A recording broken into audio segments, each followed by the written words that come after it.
Unlock राहत या फिर आफत, इसी पर आज हम चर्चा कर रहे हैं। चूंकि एक बार फिर से हम अनलॉक की तरफ बढ़ रहे हैं। लॉकडाउन कई जगहों पर खत्म करते हुए या उसे फिर कम करते हुए, कुछ छूट देते हुए अनलॉक की प्रक्रिया शुरू की जा रही है। तो सवाल यह खड़ा हो गया है कि कहीं हम जल्दबाजी तो नहीं कर रहे हैं? आखिर ये क्यों कहा जा रहा है? इसे समझने के लिए कुछ हम आपको आंकड़े दिखाते हैं। आप गौर से उन आंकड़ों को देखिए। चूंकि इस वक्त सिर्फ और सिर्फ वैक्सीनेशन ही इलाज है कोरोना की। अगर बात की जाए, चीन में 146 दिनों में 60 करोड़ वैक्सीन की डोज दी गई, यानी 18% आबादी को वहां पर वैक्सीनेट किया जा चुका है। इसके बाद आगे बढ़ते हैं और देखिए, ये अमेरिका की बात की जाए तो 162 दिनों में 29 करोड़ वहां डोज दी गई और वहां पर 40% आबादी को वैक्सीन दी गई है अब तक। अब अपने देश भारत की बात कर लें तो 131 दिनों में 21 करोड़ डोज दी गई। लेकिन दोनों डोज की बात की जाए अगर, तो सिर्फ 3% जो आबादी है अपने देश में, उसे ही वैक्सीन दी गई है। तो सवाल यह कि ऐसे वक्त में यह सही होगा फैसला? यह एक बहुत बड़ा सवाल है कि क्या जो हम अनलॉक की तरफ बढ़ रहे हैं यह सही फैसला होगा? डॉक्टर अनिल गोयल, आपसे मैं समझना चाहूंगा, वैक्सीनेशन ही जब सिर्फ इलाज है तो 3% लोगों को वैक्सीनेट करके क्या हम अनलॉक की तरफ जा सकते हैं? देखिए, आप ना वैक्सीनेशन की बात कर रहे हैं तो साथ में जो डिजीज हुई है उसका वैक्सीनेशन की बात भी तो करिए। हम जो सीरो सर्वे की बात कर रहे हैं, जो नेचुरल तरीके से लोग डिजीज हुए हैं, वो भी एक तरह से वैक्सीनेशन हो गया। उनमें भी एंटीबॉडीज आ जाती है। वैक्सीनेशन नहीं कहेंगे तो एंटीबॉडीज डेवलप हो जाती है, डिफेंस डेवलप हो जाती है। आपने कहा हमारा आकलन है, मैं कहता हूं एक फियर ऑफ अननोन है। अनलॉक करेंगे तो क्या होगा? इसको साइंस के बेसिस पर अनलॉक करिए। मैं पहले भी बोला, उसको एक नॉलेज के बेसिस पर करिए। ये वाला वायरस पिछले वाले वायरस से स्टैटिस्टिक्स में भी डिफरेंट है, इन्फेक्शन रेट में भी डिफरेंट है, और इसका बिहेवियर भी बहुत तेजी से ऊपर गया, बहुत तेजी से नीचे आया। ये सारा issue public health expert, epidemiologist, वो लोगों के बीच में डिस्कस होगा। क्योंकि मैंने ऐसे उनसे डिस्कस किया तो मैंने ये पाया कि वो कहते हैं कि ये वायरस जो ऊपर और नीचे गया, इसका मतलब हमारे पास बहुत ससेप्टेबल पॉपुलेशन नहीं है। अब वैक्सीनेशन 3% है, लेकिन हो सकता है आपको 50-60% लोग इन्फेक्टेड मिले। वो आपको पता तो सीरो सर्वे से लगेगा, एपिडेमियोलॉजी का स्टडी से लगेगा। पब्लिक हेल्थ एक्सपर्ट पिछले 2 महीने का डेटा देखें, कैसे मरीज में किस किस तरह हुआ। डॉक्टर मिश्रा ने कहा जीनोम स्टडी भी करें।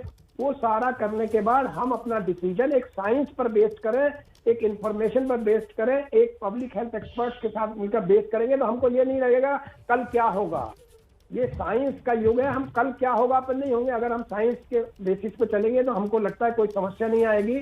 मुझे लगता है अभी तक के अगर आप मेरे से पूछे तो अनलॉक की प्रक्रिया धीरे धीरे अब शुरू कर देनी चाहिए। अच्छा, आप इससे बिल्कुल सहमत हैं। डॉक्टर एमसी मिश्रा, आप देश के सबसे बड़े अस्पताल दिल्ली एम्स के निदेशक रहे हैं। जो हम वैक्सीनेशन की बार बार बात कर रहे हैं और एक आप लोग भी ये कह रहे हैं, तमाम एक्सपर्ट्स का ये कहना है कि सिर्फ और सिर्फ वैक्सीनेशन ही इलाज है इस महामारी से बचने के लिए, फिलहाल जो स्थिति नजर आ रही है।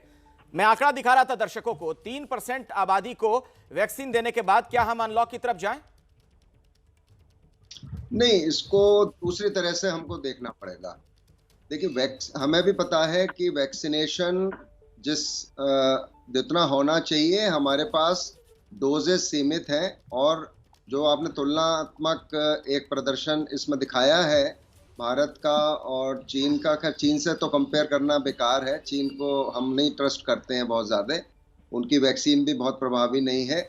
लेकिन अमेरिका की जो जनसंख्या है वो 33 करोड़ है, भारत की 135 करोड़ है, तो वो तुलनात्मक नहीं है। लेकिन आई थिंक एक बहुत अच्छा जो सुझाव डॉक्टर अनिल गोयल ने अभी आपको दिया है कि हमको ये भी देखना है कि कितने लोगों को संक्रमण हुआ पीछे 2 महीनों में। अब तो 2 महीने लगभग हो गए, अप्रैल मार्च से बढ़ना शुरू हुआ था, लेकिन अप्रैल पहली से भी मान लें 31 मई तक का आंकड़ा आपके पास होगा। इसको लोगों को लगा दें, टीम्स को लगा दें एनालाइज करने के लिए डेटा और उसकी ट्रेजेक्टरी क्या रही है। और साथ में मुझे पूरा विश्वास है कि जीनोमिक सीक्वेंसिंग भी हुई होगी पिछले 2 महीनों में, उसके भी रिजल्ट्स देख लें कि क्या हुए हैं। और फिर उसके बाद वैक्सीन का आकलन कर लें कि कितनी वैक्सीन जून में हमारे पास उपलब्ध है। और फिर जैसे डॉक्टर नीरज भी कह रहे हैं, डॉक्टर अनिल भी कह रहे हैं और डॉक्टर साहब भी कह रहे हैं कि आप ये देखिए कि कहाँ पे क्लस्टर्स हैं अब इस समय, जहाँ पे संक्रमण, ये 1000 केस कहाँ से आ रहे हैं?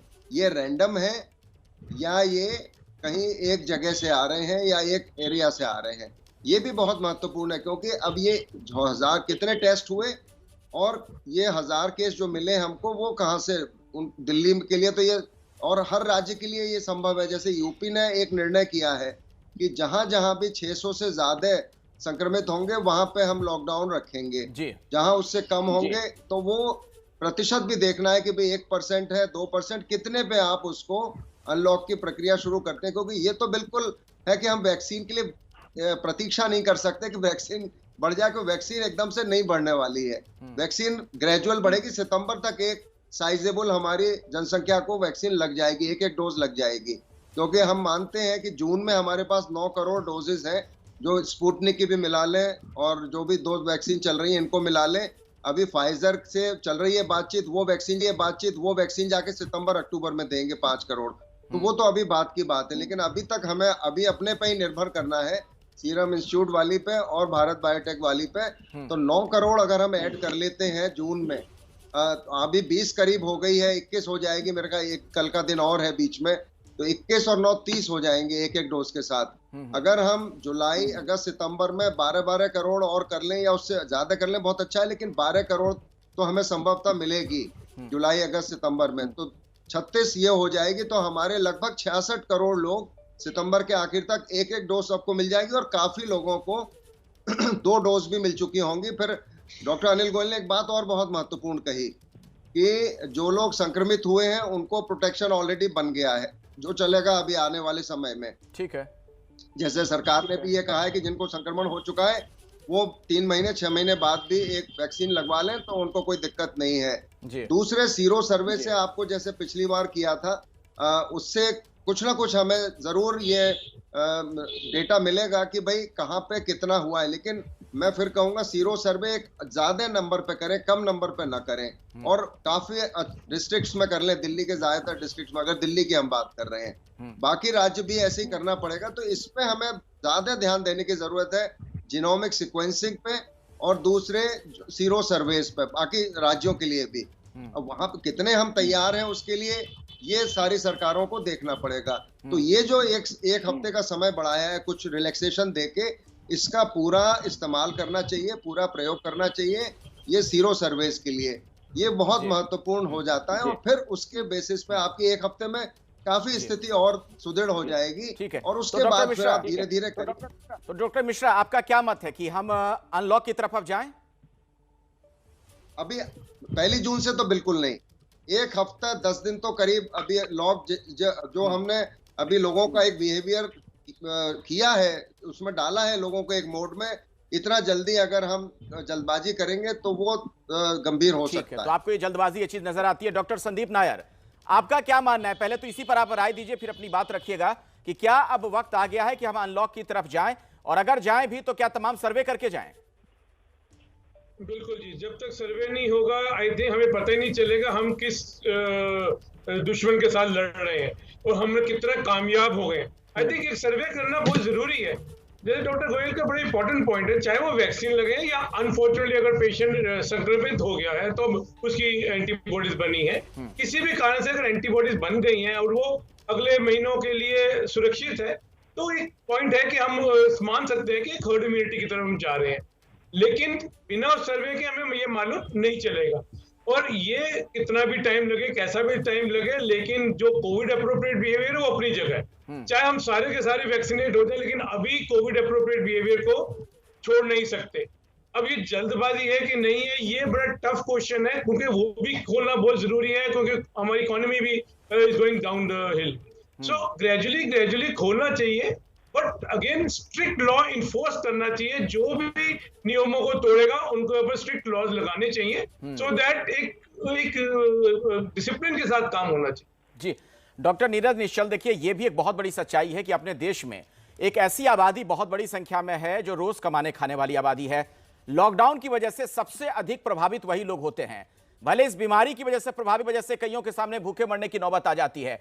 तो उस लिहाज से तो आप ये मानेंगे कि अब अनलॉक की तरफ हमें जाना चाहिए, लेकिन क्या वैसे ही डायरेक्ट चले जाएं, सरकार जैसे कई जगहों पर फैसले ले रही है, या फिर सर्वे वगैरह करके? देखिए, सीरो सर्वे मैं कहूंगा कि एक एकेडमिक एक्सरसाइज से ज्यादा और कुछ नहीं होगा। स्पेशली दिल्ली जैसे जगह पे जहाँ पे ढेर सारे माइग्रेटरी पॉपुलेशन है जो अंदर बाहर होते रहते हैं। पिछले सर्वे तक 50-51% से ऊपर हो चुका था।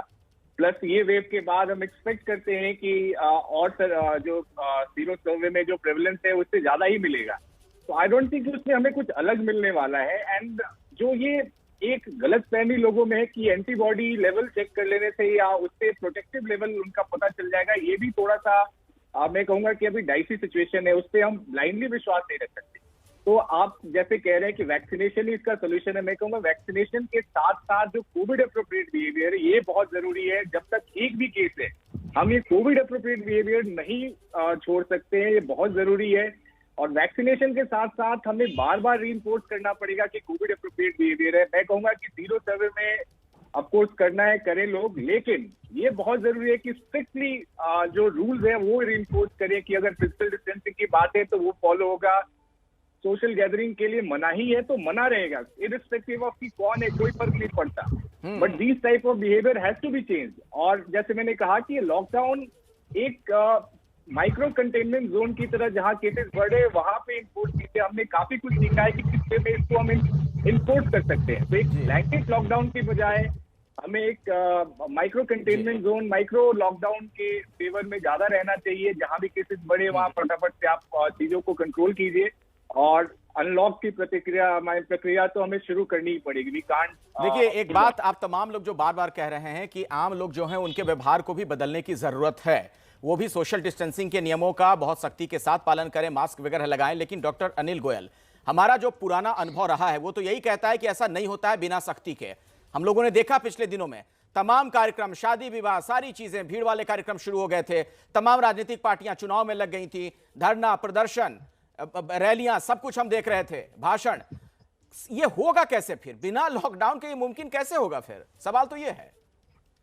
देखिए, मुझे ऐसा लगता है कि ये कोविड एप्रोप्रिएट बिहेवियर तो लोगों को अपनाना पड़ेगा, नहीं तो एनफोर्स करना पड़ेगा। और एनफोर्समेंट के लिए गवर्नमेंट की जितनी भी गाइडलाइंस हैं गवर्नमेंट एनफोर्समेंट एजेंसीज को करनी ही पड़ेंगी। मैं एक बहुत अच्छा 2-3 ऑब्जर्वेशन देना चाहता हूं जो आपके डिस्कशन में मुझे लगता है इंपॉर्टेंट है कि ये वायरस कोई बाउंड्रीज नहीं मानता, ये ग्लोबल वायरस है। जब तक ये खत्म नहीं होगा, जब तक पूरे वर्ल्ड में नहीं खत्म होगा, पहले ये मान लीजिए। तो इसका मतलब क्या हुआ कि अगले 1-1.5 साल तक आपको कोविड एप्रोप्रिएट बिहेवियर अपनाना है। तो क्या अगले 1-1.5 साल तक हमको, जब तक वायरस 0 नहीं होगा उसमें 1-1.5 साल लगेगा? इसका मतलब क्या हम लॉकडाउन अगले 1-1.5 साल तक लगाएंगे? इसका मतलब यह हुआ कि हमको ग्रेडेड अनलॉक करना पड़ेगा और उसको एनफोर्समेंट भी हिंदुस्तान में करना पड़ेगा। नहीं तो इस तरह से जो पिछले 2 महीने में लोगों की डेथ हुई, ऐसा ही होगा। क्या हुआ इसमें एक और ऑब्जर्वेशन है, इस सेकंड वेव में आपने देखा हो मिडिल क्लास और अपर मिडिल क्लास के हर घरों में लोगों बीमार हुए, कई घरों में बहुत लोगों की मौत हुई। इसका वजह यह था कि पहले पूरे लॉकडाउन में वहां पर उन्होंने अपना घर के अंदर डोमेस्टिक सर्वेंट को भी नहीं आने दिया, वो बच गए। इसीलिए वो हाई रिस्क हो गए इस बार और उनको ज्यादा हुआ है। आप ये देखिए क्लस्टर्स में कम हुआ है, ये एक ऑब्जर्वेशन। इसीलिए मैं बार बार बोल रहा हूँ, it is not only serological survey बल्कि पब्लिक हेल्थ एक्सपर्ट के साथ first wave, second wave, they need to discuss it, compare it, उसके डिफरेंस क्या है, इसमें क्या डिफरेंस है। तो उसके बाद हम लोग ये अनलॉक, अभी 1 महीने 2 महीने की नहीं मैं बात कर रहा, आई एम टॉकिंग ऑफ अगले 1 साल 1.5 साल। जब तक कि वर्ल्ड में ये 0 नहीं हो जाता तब तक भी हिंदुस्तान में फिर खतरा बना रहेगा, ये आप मान लीजिए। अब वैक्सीनेशन की बात कर लें, मैंने एक और आपको स्टेटमेंट दे रहा हूं, वैक्सीनेशन भी इस बार उनका होना चाहिए जो बीमार नहीं हुए हैं। तो हमको अगले 3-4 महीने इसमें टाइम मिलेगा। जो लोग बीमार नहीं हुए हैं वो हाई रिस्क है फिर उसको इन्फेक्शन होने की, उसलिए वैक्सीनेशन उनको लगना चाहिए। तो sero survey public health expert will also tell us कि प्रायोरिटाइज किस ग्रुप को करना है, जैसे बच्चे आगे होने वाले इन्फेक्शन में शामिल ना हो जाए जी। इस तरह की थर्ड वेव की आ रही है, ये सारी हमको वो नॉलेज देगा वो साइंस। बिल्कुल। देखिए, थर्ड वेव का आपने जिक्र कर दिया doctor MC Mishra. Third wave की जो आशंका है उसको देखते हुए अब अगर हम अनलॉक की तरफ भी जा रहे हैं, उस तरह की स्थिति की तरफ भी जा रहे हैं और एक तरफ थर्ड वेव की हम भी बात कर रहे हैं, आप सरकार को और आम लोगों को क्या सलाह देना चाहेंगे छोटे में? नहीं, मैं तो यही कहूंगा अभी अनलॉक बिल्कुल 1 जून से तो बिल्कुल नहीं करना चाहिए। आप 2 हफ्ते और वेट करिए इसमें। और जो डॉक्टर अनिल गोयल कह रहे हैं बिल्कुल उसमें ठीक है, लेकिन थोड़ा सा मैं ये कहूंगा कि 1.5 साल जब हम बात कर रहे हैं तो हम वैक्सीन भी हमारी अच्छी खासी हो जाएगी वैक्सीनेशन। तो श्योरली हम काफी आज यूएसए इतनी बेहतर स्थिति में है क्यों है? 40% उनकी जनसंख्या वैक्सीन लग गई है और इस वजह से वो कॉन्फिडेंट है, इसीलिए वो काफी हटा रहे हैं कि यहाँ ऐसी ऐसी जगहों पे आप मास्क भी नहीं लगाएं, अकेली कंसर्ट में जाएं या मैच में जाएं तो आप मास्क लगाइए। तो ये उन लोगों ने जो ये निर्णय किया है, ये तब किया है जब अभी केवल 40% उनकी जनसंख्या को 2 डोज वैक्सीन लगे हैं। हम दिसंबर तक हमारे यहाँ भी ये स्थिति आ जाएगी कि करीब हम 70-80% लोगों तक एक डोज तो पहुंचा ही देंगे, जिस तरह से डोजेस की अभी कैलकुलेशन हो रही है। तो स्थिति हमारी बेहतर ही होनी है हर महीने को जाते हुए। तीसरी वेव से बचने के लिए हमें लॉकडाउन को थोड़ा सा लंबा करना है, जो बाकी देशों ने भी किया है। जब हम सोच नहीं रहे थे, फ्रांस में, जर्मनी में, आज देखिए सिंगापुर की खबर आ गई है, जहां कुछ भी पॉपुलेशन नहीं है, कुछ भी संक्रमण नहीं है, हमारे हिसाब से तो उनकी स्थिति बहुत अच्छी है, लेकिन फिर भी वो लॉकडाउन लगा रहे हैं। तो हम 2 लाख केसेस पे कैसे हम अपने को कंफर्टेबल फील कर लें, चाहे देखिए, और ऐसा कोई भूखा नहीं मर रहा है, ये मैं आपको बता दूं, ये बड़ी गलतफहमी है। ज्यादातर सर्विसेज चल रही हैं हमारे यहाँ भी, लेकिन जो रोज कमाने खाने वाले लोग हैं डॉक्टर साहब, उनके सामने तो वही स्थिति है ना। नौकरी पेशा की मैं बात उनको सरकार मदद करे, उनको सरकार मदद करे, उनको अगर उनको खाने पीने के दाल चावल प्रोवाइड करिए आप उनको। वो सरकार फिर किस लिए है दिल्ली की, तो 1-1 करोड़ रुपए घर जाके दे रहे हैं लोगों को, तो ये क्यों नहीं कर सकते? ये लोगों को खाना क्यों नहीं दे सकते? खाना दे सरकार, ये सरकार की जिम्मेदारी है। अगर ऐसा रेडी वाले को दिक्कत है तो केवल उनके लिए तो अनलॉकिंग नहीं हो सकती ना, फिर आपको देखना पड़ेगा उनको आप कैसे सपोर्ट कर सकते हैं, वो करिए उनको सपोर्ट, कोई रोक नहीं रहा। आज आजाद मंडी खोल दीजिए आप, डॉक्टर गोयल भी जानते हैं क्या वहां पे होगा, ये हम सबको पता है। कोई डिस्टेंसिंग का प्रश्न नहीं है, किसी पे आप मास्क नहीं एनफोर्स कर सकते। जी डॉक्टर साहब, आप तमाम लोगों ने आज बहुत ही अच्छी राय, बहुमूल्य राय इस वक्त दी है। ना सिर्फ इससे सरकारों को सीख लेने की जरूरत है, बल्कि आम लोगों को भी। क्या बड़ी बात निकलकर सामने आई है आज की इस चर्चा में? सबसे पहले दर्शकों को मैं बता दूं, 1 जून से अनलॉक का फैसला ठीक नहीं, डॉक्टर MC मिश्रा का मानना है। पहले सीरो सर्वे करें फिर अनलॉक करें। डॉक्टर संदीप नायर हमें कह रहे हैं वैक्सीन के साथ ही कोविड प्रोटोकॉल का पालन जरूरी है, यह डॉक्टर निश्चल की राय है। पहले सीरो सर्वे करें फिर अनलॉक हो, यह डॉक्टर अनिल गोयल की राय है। बहुत बहुत शुक्रिया डॉक्टर साहब, आप लोग हमारे साथ जुड़े, तमाम अहम राय आपने दी है और मुझे लगता है कि इस तरफ सरकार भी सोचेगी जो बातें आप लोग कह रहे हैं। बहुत बहुत धन्यवाद हमारे साथ जुड़ने।